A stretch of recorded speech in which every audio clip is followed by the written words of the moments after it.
Saturday, Shishkin, so impressive at Cheltenham, another 10 out of 10 performance. Yeah, he was. It was, I know, Willie's horse in Argentine didn't make it, but it was still again to be a good test. And again, he did absolutely nothing wrong at all. He was class. He jumped, he travelled, he quickened. He did absolutely exactly what sort of probably everybody was. Well, I certainly wanted to see. It was just good, clean, clinical, professional. Yeah, I mean, I don't see why he shouldn't have another run. He's had 3 runs before Cheltenham in not particularly, I mean, I don't say we ducked and dived and avoided horses. I just ran him in races that suited him. They were good educations, for Cheltenham. And he was good there. He'll have to do it again. I've no doubt there'll be plenty trying to take him on. But, it's a little bit more practice because next year it's going to get tougher. In the Stayers Hurdle on the blind side? Yeah, definitely. He's had a cracking season. Again, kept him out of Cheltenham.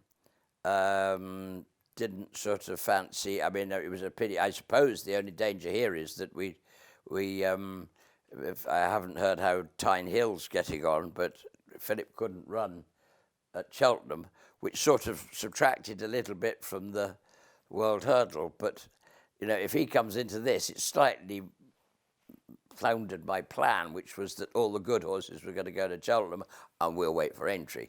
So it mightn't be as easy as, well, it's never going to be easy, but it might be more competitive than I estimated. But still, he's had a cracking good season, running in all the big 3-milers and running really good races every time. He seems much rejuvenated this year. So, again, always the plan, and this is where we go. And Nicky, also in the Liverpool Hurdle, you could have Call Me Lord. Yeah, as I say, I think we on the blind side would certainly go there. Call Me Lord would have various entries, but I would thought I'd quite like to try him over 3 miles. He's been everywhere from 2 to 3. And he goes anywhere and everywhere. He's very versatile. He looks tremendous. And I think he's well worth a shot at something like this. And then the Grand National itself? The only one really is OK Corral. He would get in. We schooled him over the fences this morning. That was good. Valtor would run if he got in.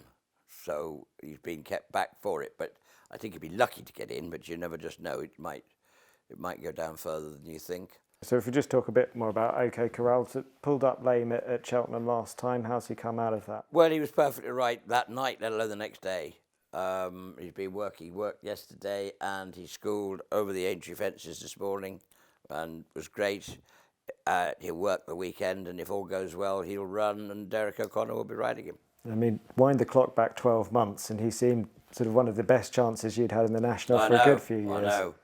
We haven't had such a good preparation this year. He's had, last year he'd come in on winning at Doncaster, and everything looked really good.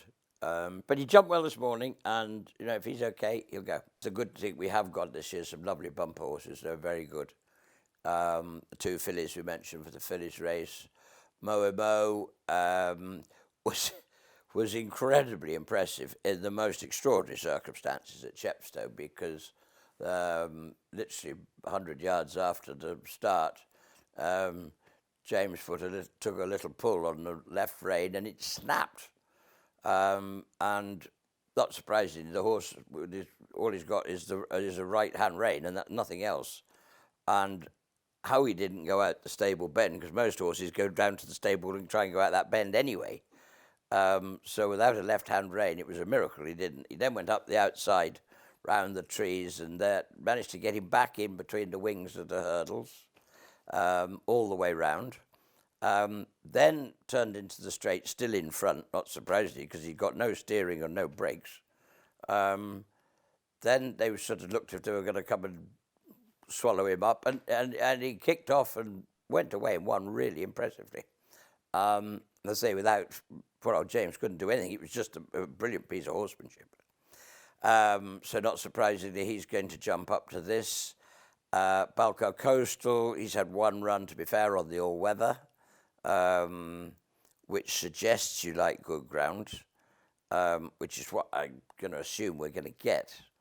If they're watering now, it must be getting pretty dry. He won that day at Kempton by a huge margin. He was very, very impressive.